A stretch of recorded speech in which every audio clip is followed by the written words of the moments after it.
Uh, that sounds like an incredibly demanding schedule, and I can see you're pulling it off. So you must enjoy I most of really what appreciate that. you're up to.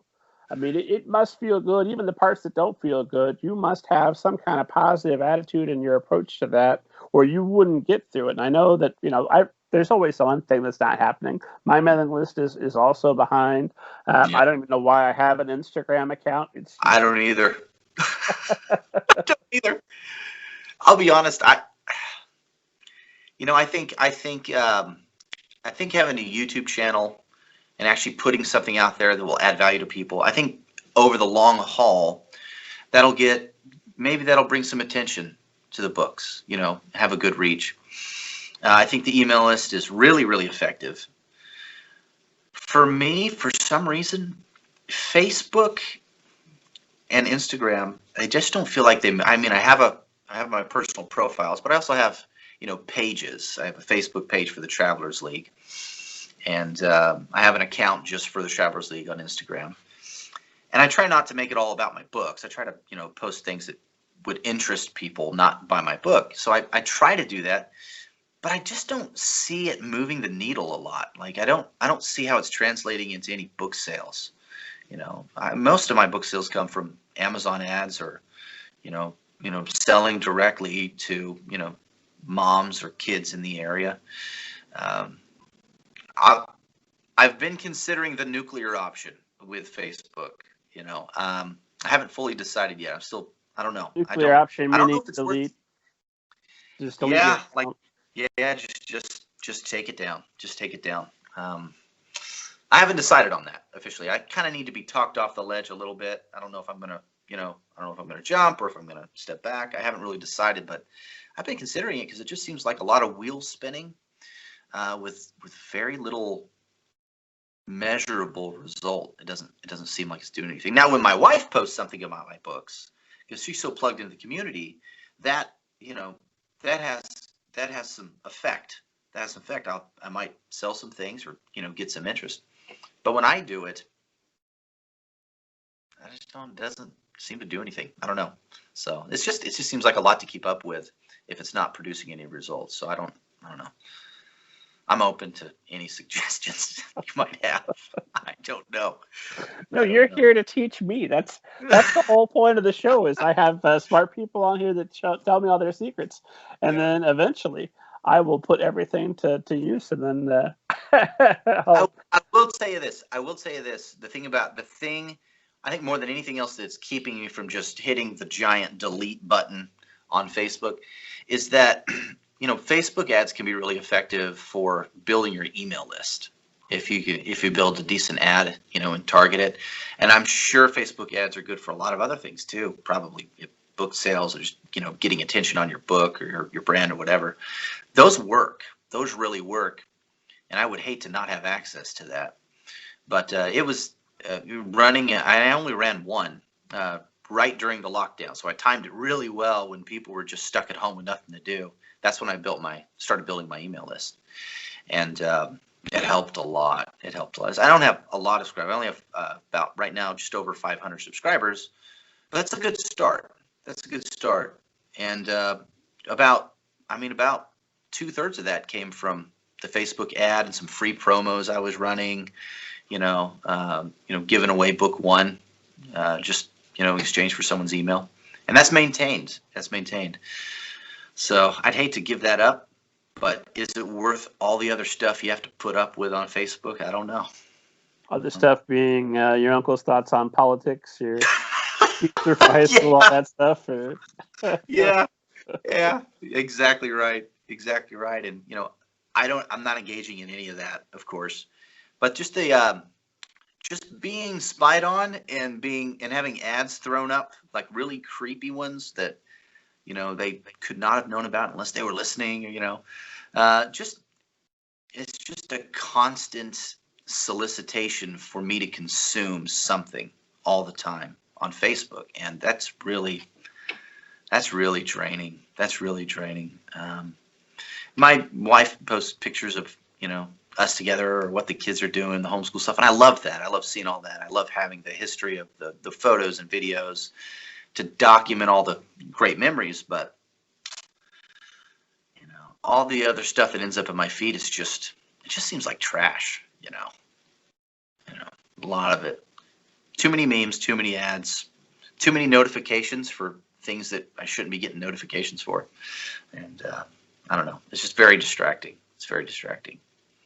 I've taken it off my phone, and I try to limit the amount of times per day I'll go on there. Usually I check it once in the morning and once in the evening. Even that's too much. It's enough time to potentially ruin my day. But I will see a measurable effect that if I post, there's a new episode of the podcast on Facebook, I will see traffic come over from that, which is the thing that keeps me from going to. I don't like being spied on. That's awesome. That is so. And a lot of it is sick of it as I sometimes get. I don't want to presume that I know everything about Facebook or how to use it effectively. I mean, a lot of my frustration could be coming from me just not really fully understanding it and grasping it. If I'm not doing enough, if my only problem, I can do more. Not sure I can commit to more. So, but I don't know. But there's a lot to learn. I certainly don't know anything. I certainly don't know everything about any of the platforms. So it's if I can learn how to do it right and it does move the needle, no, I won't nuke it. Twitter is the one that gets under my skin a little bit because it's just not enough space to express myself the way I write blog posts that are 2,000-3,000 words sometimes. If I want to say a thing, hear me out. Let me say the whole thing.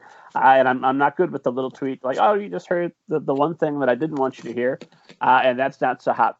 Anyway, but I noticed that there are some authors that are so frequently on Twitter and sharing so many aspects of their life on Twitter that I wonder, how are you finding time to write? And when I have that thought, I'm reminded of myself as a child in Sunday school class complaining that so-and-so had their eyes open during prayer. The reason I know they're on Twitter so much is I'm on Twitter reading what they're tweeting about.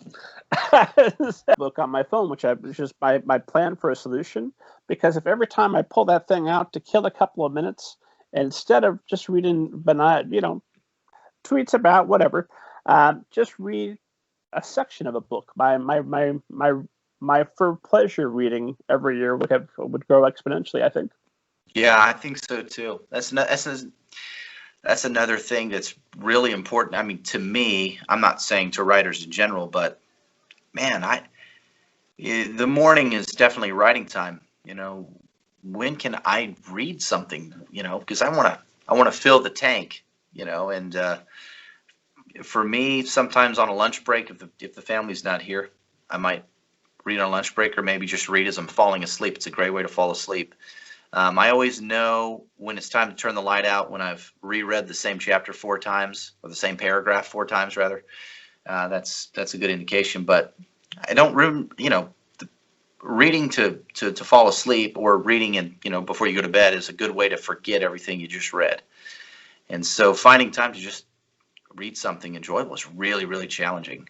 And I think too, a lot of this too, for me, is just the season of life with having kids that are 11 and 9, and just a lot of activity, which is great, but it's a lot of go, which is wonderful, but it doesn't leave a lot of margin to do those other things.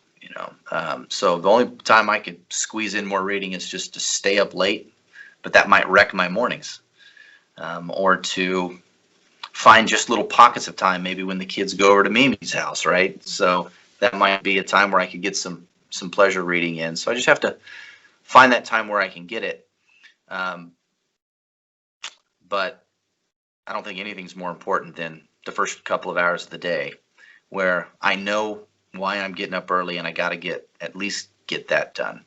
I think that's what's most important. And sometimes it's the hardest thing to do, because there's so many other things you can do. And I have an old typewriter that I play around with, and it'd be fun to write a book on a typewriter, but obviously getting into digital format would be I'm sure it'd be a nightmare. But the reason I like it is because there's no connection to a world of distractions. There are no apps. There are no notifications. There are no sounds other than the clicking of the keys. And if I write something just for pleasure on a typewriter, I can typically get a lot of it written, and I can do it undistracted, which is a really neat experience. I just can't use any of it. I guess I just can't use anything. Well, and that's how you've retyped it anyway. Right. Yeah, I could. Yeah, I could. Or just take a picture of it and just post the picture. Hey, everybody, look what I wrote. I know there are apps. I can't think of the name of one offhand because this is do as I say, not as I do type of thing. Because I don't do that. If I get a Facebook notification, hold on, writing. Let me see what I got here. Yeah. No, I'm pretty good, honestly, about shutting down my browsers for the time that I actually need to get my word count in. But I know that there are apps that you can just turn off the internet completely. I don't know if that would be helpful to you. It would be very helpful. It'd be very helpful. It does. So I write in Google Docs, and I know you can go into an offline mode, Mm-hmm. but I don't know if that would work. I don't know if that saves what I do in an offline. I don't know if have you ever played around with that at all, or? Not with Google Docs, because I only use that for freelance jobs. And for that, I don't mind taking a break to. Sometimes it's very necessary to take a break to check the news, check Twitter, whatever. Sure. When you're writing, what platform do you write in? Just Microsoft Word. It's getting to be an old. I've got a 2007, 2008 edition because I don't want to pay their yearly charge to continue to upgrade. Yeah. I'm running out of the clock's about out on that. I'm going to have to bite the bullet and switch to a new platform or just give Microsoft their money. Okay.